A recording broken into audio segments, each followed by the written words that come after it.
மீக தீர்க்கதரிசன புஸ்தகம் 6வது அதிகாரம் 8வது வசனம். உன் தேவனுக்கு முன்பாக மன தாழ்மையாய் நடப்பதை அல்லாமல் வேற எண்ணத்தை கர்த்தர் உன்னிடத்தில் கேட்கிறார்.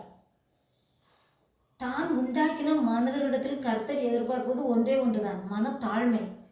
மனத்தாழ்மை என்பது எல்லாவற்றிலும் கீழ்ப்படிவது, நான் என்ற ஆணவம் இல்லாமல் இருப்பது.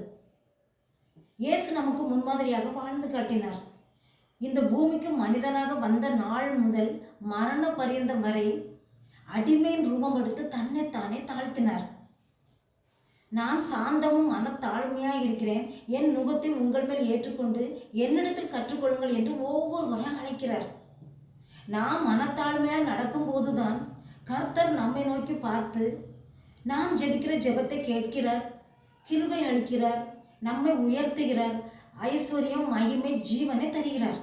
பிரியமானவர்களே, நாமும் கர்த்தருக்கு முன்பாக மனத்தாழ்மையாய் நடந்து கர்த்தர் தருகிற ஆசீர்வாதத்தை பெற்றுக்கொள்ளுங்கள்.